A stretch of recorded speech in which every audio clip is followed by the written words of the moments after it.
대기업 부장에서 어떻게 멕시코 전체 교육을 바꾸게 됐는지 궁금하지 않으세요? 지금부터 들려드릴 이야기는 정말 믿기 어려운 실화입니다. 좋아요, 구독 부탁드려요. 안녕하세요. 저는 박민수입니다. 2017년 3월 45살의 나이에 현대자동차 본사에서 멕시코 틱스칼 공장으로 파견을 받았어요. 낯선 땅으로 떠나는 건 쉬운 결정이 아니었지만 해외 경험을 쌓을 마지막 기회라고 생각했습니다. 사실 저에게는 숨겨둔 자격증이 하나 있었어요. 바로 한국어교원 3급 자격증이었습니다. 몇 년 전 학점은행제를 통해 취득했는데 언젠가는 한국어를 가르쳐보고 싶다는 막연한 꿈이 있었거든요. 틱스칼은 멕시코 중부 이달고 주에 있는 작은 도시였습니다. 현대차가 대규모 투자를 해서 공장을 세웠지만 여전히 조용하고 평화로운 곳이었어요. 인구가 10만 명 정도 되는 도시였는데 갑자기 한국 기업이 들어오면서 지역 전체가 변화하고 있었습니다. 제 주요 업무는 현지 직원들을 관리하고 교육하는 일이었어요. 현대차 틱스칼 공장에는 2,000명이 넘는 멕시코 직원들이 일하고 있었는데 이들과 원활하게 소통하는 게 가장 큰 과제였습니다. 처음에는 통역사를 통해 업무를 진행했지만 뭔가 아쉬웠어요. 직원들과 더 가깝게 소통하고 싶었거든요. 그래서 스페인어를 배우기 시작했고 반대로 관심 있는 직원들에게는 간단한 한국어를 알려주기 시작했습니다. 그 중에서도 특히 열정적인 직원이 하나 있었어요. 카를로스라는 이름의 30살 남성이었는데 생산라인 팀장으로 일하고 있었습니다. 카를로스는 한국어에 대한 관심이 남달랐어요. 어느 날 카를로스가 제게 다가와서 물어봤습니다. 한국어를 제대로 배울 수 있냐고 말이에요. 한국 본사와 직접 소통하고 싶고 나중에는 한국에도 가보고 싶다는 거였습니다. 그때 문득 떠오른 게 제가 가지고 있던 한국어 교원 자격증이었어요. 이론적으로는 한국어를 가르칠 수 있는 자격을 갖추고 있었거든요. 하지만 실제로 가르쳐 본 경험은 전혀 없었습니다. 카를로스의 간절한 눈빛을 보니 그냥 지나칠 수가 없었어요. 주말에 시간을 내서 개인적으로 한국어를 가르쳐 주기로 약속했습니다. 첫 번째 수업은 공장 근처 작은 카페에서 했어요. 간단한 인사말부터 시작했는데 카를로스의 학습 속도가 놀라웠습니다. 한국어의 규칙성을 빨리 파악하고 발음도 생각보다 정확했어요. 며칠 후 예상치 못한 일이 벌어졌습니다. 카를로스가 다른 동료 3명을 데리고 온 거예요. 모두 한국어를 배우고 싶다고 하더라고요. 그렇게 제 첫 번째 멕시코 한국어 수업이 시작됐습니다. 대기업 부장으로서는 전혀 예상하지 못했던 일이었지만 뭔가 새로운 가능성을 느꼈어요. 그때는 몰랐습니다. 이 작은 시작이 제 인생과 멕시코 교육계 전체를 바꿀 거라는 걸 말이에요. 카를로스와 함께 시작한 한국어 수업이 한 달 정도 지나자 놀라운 변화가 나타났습니다. 4명으로 시작한 수업이 어느새 10명으로 늘어나 있었어요. 공장 직원들 사이에서 소문이 퍼진 거였습니다. 더 놀라운 건 이들의 학습 동기였어요. 단순히 호기심으로 배우는 게 아니라 진짜 목적이 있었습니다. 한국 본사와 직접 소통하고 싶다는 직원, 한국 출장 기회를 잡고 싶다는 직원, 심지어 한국 드라마를 자막 없이 보고 싶다는 직원까지 다양했어요. 특히 카를로스의 발전 속도는 정말 놀라웠습니다. 석 달 만에 간단한 업무 보고를 한국어로 할 수 있게 됐어요. 한국 본사에서 온 임원들과 통역 없이 대화하는 모습을 보니 저도 뿌듯했습니다. 그런데 문제가 하나 생겼어요. 한국어를 배우고 싶어하는 직원들이 너무 많아진 거였습니다. 주말마다 카페에서 수업을 하기엔 공간도 부족했고 제가 혼자서 모든 걸 감당하기 어려워졌어요. 그때 공장장님이 특별한 제안을 해주셨습니다. 회사 차원에서 한국어 교육 프로그램을 만들어 보는 게 어떻겠냐는 거였어요. 현지 직원들의 업무 효율성 향상에도 도움이 되고 본사와의 소통도 원활해질 것 같다는 판단이었습니다. 저는 처음에 망설였어요. 본업도 바쁜데 교육 프로그램까지 담당할 수 있을지 확신이 서지 않았거든요. 하지만 직원들의 간절한 눈빛을 보니 거절할 수 없었습니다. 회사에서 작은 교육실을 마련해줬고 정식으로 한국어 교육 프로그램이 시작됐습니다. 매주 화요일과 목요일 저녁 2시간씩 수업을 진행하기로 했어요. 첫 번째 정식 모집 공고를 냈을 때 반응이 폭발적이었습니다. 20명 정원에 60명이 지원한 거예요. 공장 직원뿐만 아니라 그 가족들, 심지어 틱스칼 시내 다른 회사 직원들까지 관심을 보였습니다. 수업 내용도 점점 체계적으로 발전시켰어요. 단순히 회화만 가르치는 게 아니라 한국 문화, 비즈니스 매너, 심지어 K-팝까지 다뤘습니다. 학습자들의 관심사가 다양했기 때문이었죠. 특히 인상적이었던 건 마리아라는 여직원이었어요. 35살 정도의 품질 관리팀 직원이었는데 한국어에 대한 열정이 대단했습니다. 매일 밤 2시간씩 혼자 공부하더라고요. 마리아가 어느 날 제게 말했어요. 한국어를 배우면서 자신감이 생겼다고 하더라고요. 원래는 소극적인 성격이었는데 한국어를 통해 새로운 자신을 발견했다는 거였습니다. 6개월이 지나자 더 놀라운 일이 벌어졌어요. 한국어를 배운 직원들의 업무 성과가 눈에 띄게 향상된 거였습니다. 한국 본사와의 소통이 원활해지면서 업무 효율성이 크게 올랐어요. 특히 카를로스는 한국어 실력을 인정받아 팀장에서 과장으로 승진했습니다. 한국 출장도 여러 번 다녀왔고 이제는 현대차 멕시코 법인의 핵심 인재가 되어 있었어요. 이런 성과를 본 다른 부서에서도 한국어 교육을 요청하기 시작했습니다. 영업부, 구매부, 총무부까지 모든 부서에서 관심을 보였어요. 그 즈음 틱스칼 시내에서도 변화가 나타나기 시작했어요. 현대차 직원들이 한국어를 배운다는 소문이 퍼지면서 다른 회사나 학교에서도 문의가 들어오기 시작한 거였습니다. 틱스칼 시장님이 직접 저를 찾아왔어요. 시 차원에서 한국어 교육을 확대할 수 있겠냐는 제안이었습니다. 현대차 덕분에 틱스칼이 발전하고 있는데 한국어 교육까지 더해지면 더 큰 시너지를 낼 수 있을 것 같다는 판단이었어요. 그때 저는 깨달았습니다. 제가 시작한 작은 한국어 수업이 점점 더 큰 영향력을 갖게 되고 있다는 걸 말이에요. 틱스칼 시장님의 제안은 정말 예상치 못한 것이었습니다. 시 차원에서 한국어 교육을 확대하자는 거였어요. 현대차 공장 직원들만이 아니라 시민 전체를 대상으로 한 프로그램을 만들고 싶다는 것이었습니다. 시장님이 보여준 계획서는 구체적이었어요. 시립문화센터에 한국어 교육과정을 개설하고 초등학교와 중학교에도 방과 후 한국어 수업을 도입하겠다는 내용이었습니다. 저에게는 총괄 책임자 역할을 맡아달라고 하시더라고요. 며칠 동안 고민했지만 결국 도전해보기로 결심했습니다. 다만 현대차 업무와 병행할 수 있는 범위에서 시작하기로 했어요. 주말과 평일 저녁 시간을 활용하는 조건으로 말이죠. 2018년 3월 틱스칼 시립문화센터의 첫 번째 시민 대상 한국어 교육과정이 개설됐습니다. 30명 정원으로 시작했는데 첫날부터 대기자가 50명이 넘었어요. 수강생들의 연령대도 다양했습니다.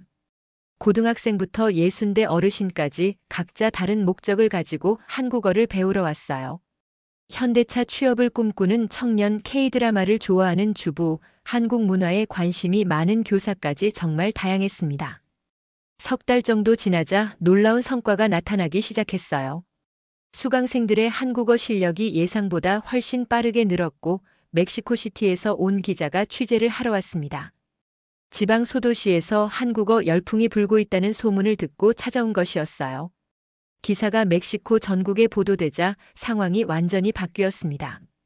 다른 도시에서도 문의가 들어오기 시작했고 현대차 본사에서도 제 활동에 관심을 보이기 시작했어요. 그런데 바로 그때 예상치 못한 복병이 나타났습니다. 현대차 틱스칼 공장 노조에서 강력한 반발이 일어난 거였어요. 노조 위원장이 저를 찾아와서 격하게 항의했습니다. 회사가 직원들에게 한국어를 강요하고 있다는 거였어요. 업무 시간 외에도 한국어 공부를 해야 한다는 압박을 받고 있고 한국어를 못하면 승진해서 불이익을 당할 것 같다는 불안감이 퍼지고 있다고 했습니다. 더 심각한 건 노조에서 이 문제를 정치적으로 이용하려 한다는 것이었어요. 한국 기업이 멕시코 노동자들에게 자국 언어를 강요한다며 반한 감정을 부추기고 있었습니다. 설상가상으로 현대차 본사 일부 임원들도 제 활동에 대해 우려를 표명하기 시작했어요. 본업인 공장 관리 업무에 소홀해지고 있다는 지적이었습니다. 실제로 한국어 교육에 시간을 많이 할애하다 보니 일부 업무가 밀리고 있었어요. 결정적인 사건이 터졌습니다. 노조에서 한국어 교육 프로그램 전면 중단을 요구하며 파업을 예고한 거였어요. 단순히 교육 문제가 아니라 노사 갈등으로 번져버린 것이었습니다. 공장장님이 저를 불러서 말씀하셨어요. 상황이 이렇게 되면 회사로서는 한국어 교육을 계속 지원하기 어렵다고 하더라고요. 노조와의 관계도 중요하고 무엇보다 공장 가동에 차질이 생기면 안 된다는 거였습니다. 그날 밤 집에 돌아와서 정말 막막했습니다. 순수한 교육 의도로 시작한 일이 이렇게 복잡한 정치적 문제로 변질될 줄은 꿈에도 몰랐어요. 시민들을 위한 한국어 교육도 중단해야 하는 상황이 됐습니다. 카를로스가 저를 찾아왔어요. 걱정스러운 표정으로 물어봤습니다. 정말 한국어 수업이 끝나는 거냐고 하더라고요. 자신은 한국어를 배우면서 새로운 가능성을 발견했는데 이제 그 기회가 사라지는 것 같다고 했습니다. 그 순간 깨달았습니다. 제가 포기하면 진짜로 한국어를 배우고 싶어 하는 사람들이 피해를 보게 된다는 걸 말이에요. 어떻게든 이 위기를 극복해야 했습니다. 노조 파업 예고 이후 상황이 급속도로 악화됐습니다. 현대차 본사에서 긴급 지시가 내려왔어요. 당분간 모든 한국어 교육 활동을 중단하고 노조와의 갈등 해결에만 집중하라는 것이었습니다. 시립문화센터 한국어 수업도 갑작스럽게 중단됐어요. 시장님이 죄송하다는 연락을 주셨지만 현대차와의 관계를 고려하지 않을 수 없다고 하시더라고요. 50명이 넘는 수강생들이 하루아침에 배움의 기회를 잃게 된 거였습니다. 가장 힘들었던 건 학생들의 반응이었어요. 카를로스가 절망적인 표정으로 제게 말했습니다. 한국 출장 기회를 노리고 있었는데 이제 그 꿈도 포기해야 하는 거냐고 하더라고요. 마리아는 눈물까지 흘렸습니다. 처음으로 자신감을 찾았는데 다시 예전으로 돌아가야 하는 것 같다면서요. 현대차 내부 상황도 최악이었습니다. 노조는 한국어 교육을 완전히 폐지할 것을 요구했고 일부 직원들은 제가 개인적 야심을 위해 회사를 이용했다고 비난했어요. 본래 업무에서도 실수가 늘어나면서 상사들의 질책을 받기 시작했습니다. 설상가상으로 멕시코 전국 언론에서도 이 사건을 크게 다루기 시작했어요. 하지만 긍정적인 보도가 아니었습니다. 한국 기업의 문화 제국주의라는 제목으로 비판 기사가 쏟아졌어요. 특히 좌파 신문들은 신랄했습니다. 현대차가 멕시코 노동자들에게 한국어를 강요해서 정신적 식민지로 만들려 한다는 내용이었어요. 일부 정치인들도 이 문제를 정치적으로 이용하려 했습니다. 한국 언론에서도 이 소식이 보도됐어요. 해외 진출 한국 기업의 문화적 오만이라는 비판적 논조였습니다. 제가 선의로 시작한 일이 양국 관계에 악영향을 미칠 수도 있는 상황이 된 거였어요. 현대차 본사에서 특별감사팀이 파견됐습니다. 제 활동이 회사 업무에 미친 영향과 향후 대응 방안을 검토하겠다는 것이었어요. 사실상 문책성 조사였습니다. 감사팀과의 면담에서 정말 절망적이었어요. 팀장이 차가운 목소리로 말했습니다. 개인적 관심사 때문에 회사 전체가 곤란에 처했다고 하더라고요. 앞으로는 본업에만 충실하라는 경고였습니다. 그 과정에서 가장 충격적이었던 건 동료들의 변화였어요. 평소 친하게 지내던 다른 부서 부장들도 저를 멀리하기 시작했습니다. 회사 식당에서도 혼자 밥을 먹게 됐어요. 2018년 6월 결국 최악의 결과가 나왔습니다. 현대차에서 제게 공식적으로 한국어 교육 활동 전면 금지 명령을 내린 거예요. 회사 내부는 물론이고 외부에서도 일체의 한국어 교육을 할 수 없다는 것이었습니다. 더 충격적인 건 인사 발령이었어요. 현재 직책에서 해임되고 본사 발령을 받게 된 거였습니다. 사실상 좌천이었어요. 가족들에게 어떻게 설명해야 할지 막막했습니다. 그날 밤 카를로스와 마리아 그리고 다른 학생들이 저를 찾아왔어요. 모두 슬픈 표정이었습니다. 선생님 때문이 아니라고 우리가 미안하다고 말하더라고요. 카를로스가 말했습니다. 비록 수업은 끝났지만 배운 것은 잊지 않겠다고 하더라고요. 언젠가 기회가 되면 한국어 공부를 다시 시작하고 싶다고요. 그 순간 깨달았습니다. 비록 제도적인 지원은 사라졌지만 사람들의 마음속에 심어진 한국어에 대한 관심만큼은 사라지지 않는다는 것을요. 본사로 발령받기 전 마지막 주말, 저는 조용히 틱스칼의 작은 도서관을 찾았습니다. 그곳에서 혼자 한국어 교재를 정리하며 지난 1년을 되돌아봤어요. 실패했지만 완전히 헛된 일은 아니었다고 생각했습니다. 서울 본사로 발령받은 후 6개월은 제 인생에서 가장 어두운 시기였습니다. 기획팀 말단 직원으로 배치되어 단순 업무만 반복하는 나날이었어요. 동료들은 제가 멕시코에서 무슨 일로 좌천됐는지 다 알고 있었고 눈치를 보며 거리를 두었습니다. 그런데 2019년 2월 예상치 못한 연락이 왔어요. 카를로스에게서였습니다. 놀랍게도 그는 혼자서 한국어 공부를 계속하고 있었고 이제 제법 유창하게 한국어로 통화할 수 있게 되어 있었어요. 카를로스가 말했습니다.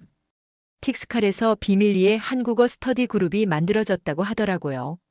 처음에는 5명으로 시작했는데 지금은 20명이 넘는다고 했습니다. 모두 제가 가르쳐준 교재로 혼자 공부하고 있었어요.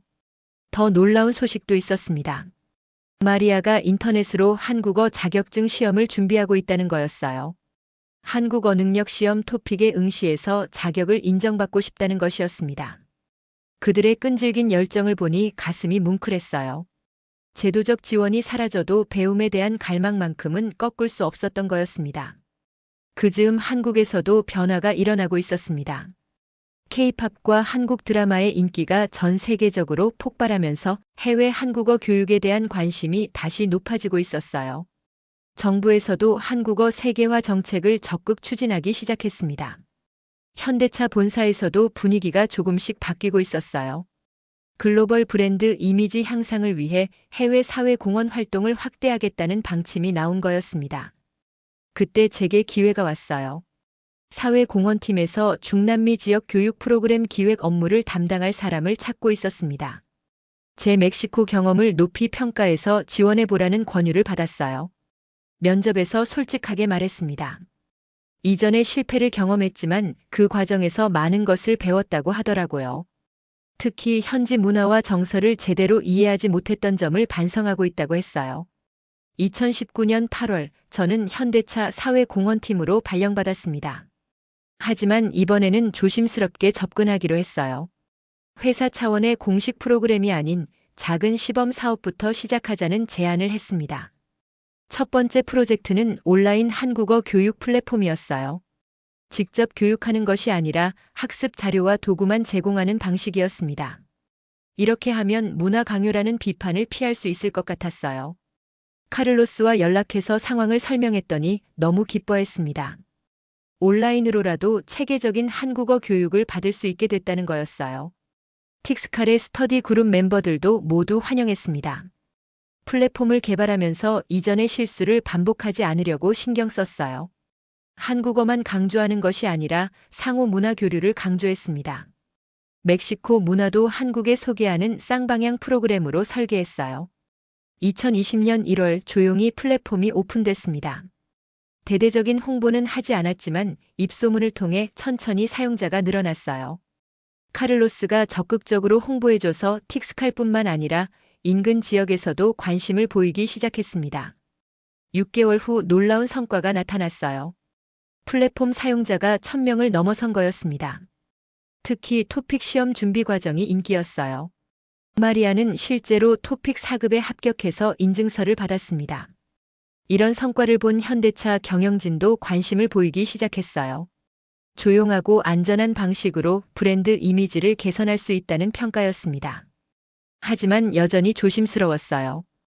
이전의 실패가 트라우마로 남아있어서 너무 성급하게 확대하지 않으려고 했습니다.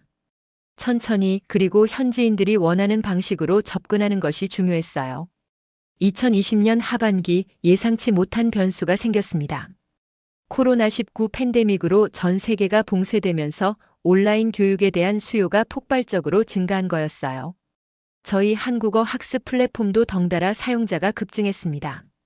특히 집에서 시간을 보내야 하는 상황에서 사람들이 새로운 것을 배우려는 욕구가 강해졌어요. 넷플릭스의 한국 드라마 인기도 한몫했습니다. 오징어 게임이 전 세계적으로 히트하면서 멕시코에서도 한국어에 대한 관심이 다시 살아났어요.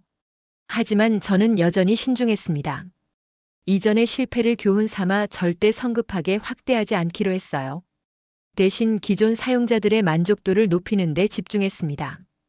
카를로스에게서 놀라운 소식이 들려왔어요. 그가 토픽 5급에 합격했다는 거였습니다. 독학으로 이런 성과를 낸 것이 정말 대단했어요. 현대차 틱스칼 공장에서도 그의 한국어 실력을 인정해서 한국 본사와의 화상회의에서 통역 역할을 맡기기 시작했습니다. 마리아는 더욱 놀라운 발전을 보였어요. 온라인으로 한국 대학교 한국어 교육 과정을 수강하고 있다는 거였습니다. 장래에는 정식 한국어 교사가 되고 싶다고 했어요. 이런 개별 성공 사례들을 보면서 깨달았습니다. 거창한 제도적 지원보다는 진짜로 배우고 싶어 하는 사람들에게 좋은 도구만 제공해주는 것이 더 효과적일 수 있다는 것을요. 2021년 초 현대차 경영진에서 제게 조심스럽게 제안했습니다. 온라인 플랫폼의 성과가 좋으니 조금 더 확대해보면 어떻겠냐는 거였어요. 하지만 이전처럼 대대적인 홍보는 하지 말고 자연스러운 확산을 유도하자는 방식이었습니다. 저는 한 가지 조건을 제시했습니다. 멕시코 정부나 기관과의 공식적인 파트너십은 피하고 순수하게 개인 학습자들만을 대상으로 하자는 거였어요. 정치적 논란을 피하기 위해서였습니다. 그 대신 현지 한국어 교사 양성에 집중하기로 했습니다. 카를로스와 마리아 같은 우수한 학습자들이 다른 사람들을 가르칠 수 있도록 지원하는 프로그램을 만들었어요. 이 방식이 주요했습니다. 정부 차원의 갈등 없이도 한국어 교육이 조용히 확산되기 시작했어요. 멕시코 각지에서 작은 규모의 한국어 스터디 그룹들이 자발적으로 만들어졌습니다. 특히 대학생들 사이에서 인기가 높았어요. 한국 기업 취업에 대한 관심이 늘어나면서 한국어를 배우려는 젊은이들이 많아진 거였습니다.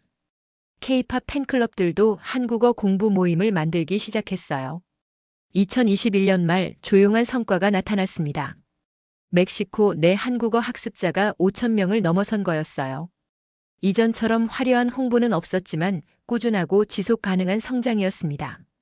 더 의미 있는 변화는 질적인 면에서 일어났어요. 카를로스는 현대차에서 한-멕시코 협력 업무를 전담하는 과장으로 승진했습니다. 마리아는 온라인으로 한국어 교육 석사 과정을 이수하고 있었어요. 현지 언론의 반응도 이전과 달랐습니다. 강요나 문화 제국주의라는 비판 대신 개인의 선택과 자기개발이라는 긍정적인 시각으로 보도하기 시작했어요. 한국 정부에서도 이런 조용한 성공을 주목했습니다. 문화체육관광부에서 저희 사례를 해외 한국어 교육의 모범 사례로 선정했어요. 하지만 저는 공개적인 시상식 참석은 정중히 거절했습니다. 또다시 정치적 논란이 될까 봐서였어요. 2022년 들어서는 중국과의 경쟁도 시작됐습니다. 중국 정부에서 공자학원을 통해 중국어 교육을 대대적으로 확대하겠다고 발표한 거였어요. 하지만 저희는 경쟁하지 않기로 했습니다. 각자의 길을 가는 것이 좋다고 생각했어요. 오히려 이런 경쟁 상황이 저희에게는 도움이 됐습니다. 강요하지 않고 자연스럽게 선택할 수 있는 환경을 만들어준 거였거든요. 사람들이 중국어와 한국어 중에서 자유롭게 선택할 수 있게 된 것이었습니다. 2023년 6월 제가 멕시코에서 한국어를 처음 가르치기 시작한 지 6년째 되는 날이었습니다. 화려한 기념 행사는 없었지만 조용한 성과 발표회를 준비했어요. 틱스칼 시립 도서관의 작은 강당에서 열린 소박한 모임이었습니다. 참석자는 100명 정도였어요.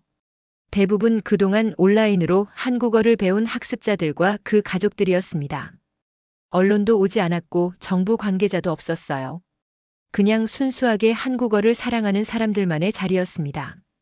무대에 올라 인사를 할 때의 기분은 이전과 완전히 달랐어요.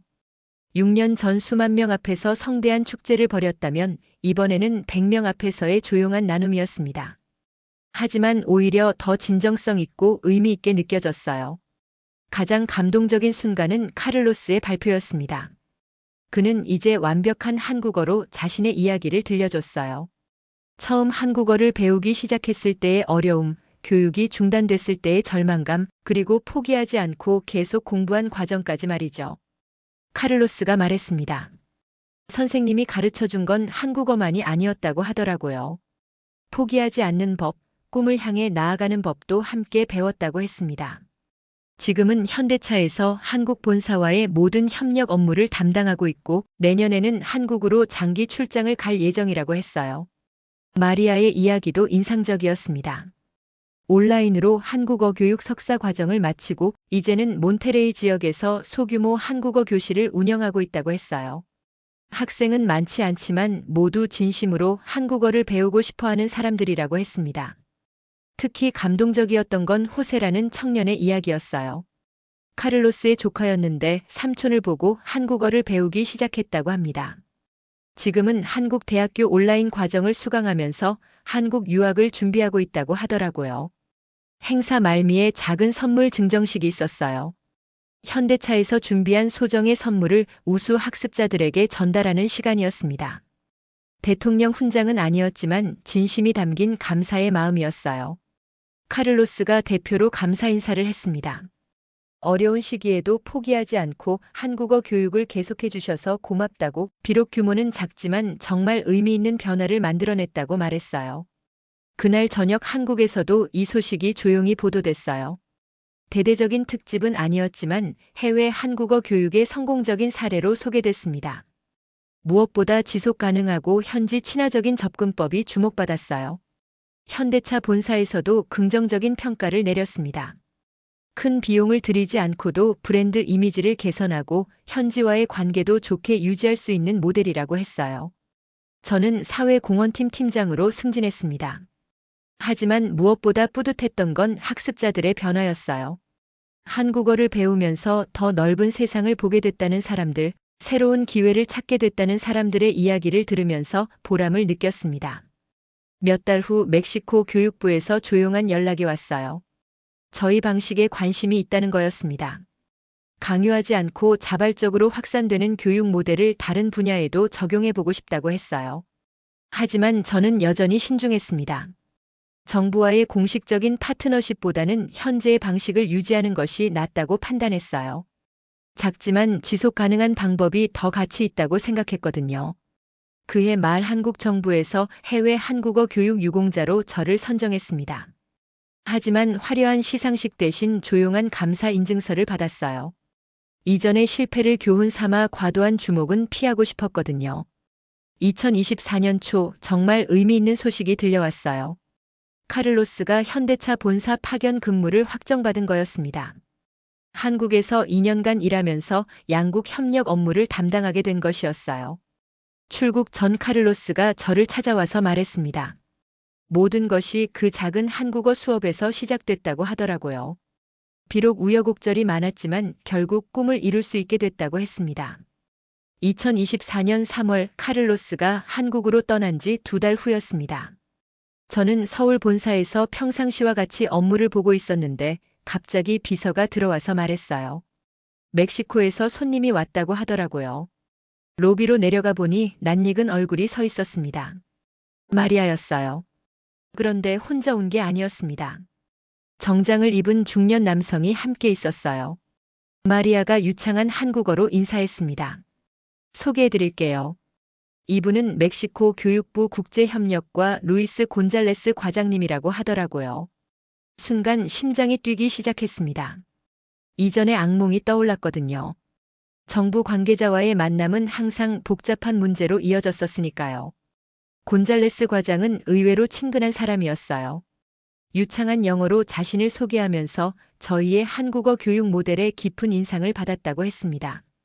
박 팀장님의 접근 방식이 정말 인상적이라고 하더라고요. 강요하지 않고 정치화하지 않고 순수하게 개인의 선택에 맡기는 방식 말이에요. 이런 모델을 다른 분야에도 적용할 수 있을까 궁금하다고 했습니다. 저는 신중하게 물었습니다. 어떤 분야를 말씀하시는 건지요? 디지털 교육이라고 마리아가 대신 답했어요. 멕시코 농촌 지역의 디지털 격차 해소를 위한 프로젝트였습니다. 정부에서 위에서 아래로 내려보내는 방식이 아니라 아래에서 위로 올라가는 자발적인 방식을 시도해보고 싶다는 것이었어요. 곤잘레스 과장의 설명을 들어보니 흥미로웠어요. 멕시코 정부는 그동안 농촌 지역에 컴퓨터와 인터넷을 공급하는 데만 집중했는데 실제 활용률은 낮았다는 거였습니다. 하드웨어는 있는데 소프트웨어와 교육이 부족했던 것이죠. 저희가 한국어 교육에서 배운 건 이거였다고 마리아가 설명을 이어갔습니다. 사람들이 정말로 원하는 것을 찾아주고 그들이 스스로 배울 수 있는 환경만 만들어주면 된다는 것이라고요. 저는 여전히 조심스러웠습니다.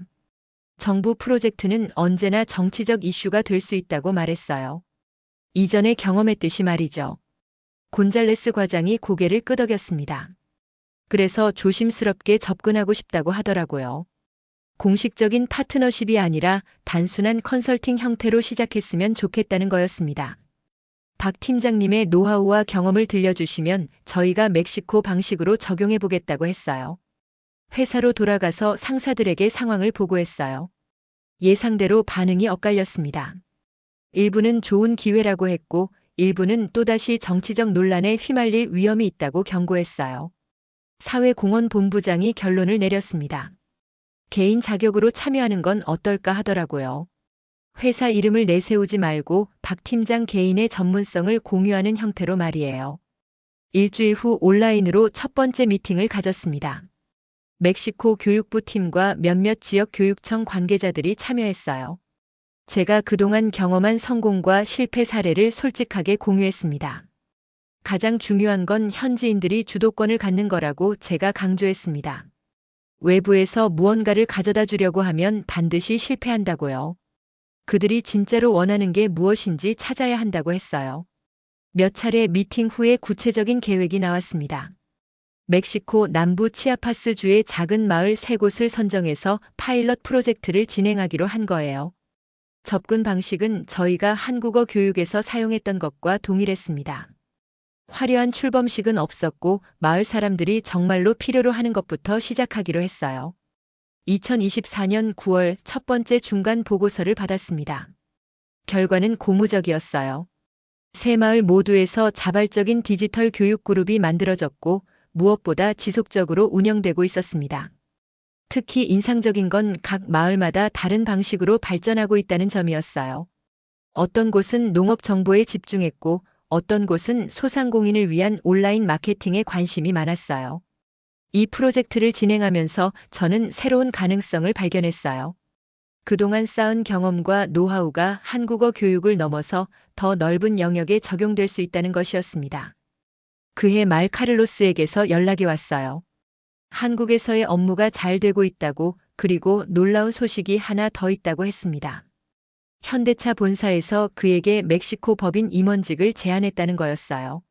선생님이 심어주신 작은 씨앗이 이렇게 큰 나무가 되고 있다고 카를로스가 감사 인사를 했습니다. 그 순간 깨달았습니다. 진짜 성공은 화려한 축제나 언론의 주목이 아니라 이런 작은 변화들의 축적이라는 것을요. 오늘의 사연 어떠셨나요?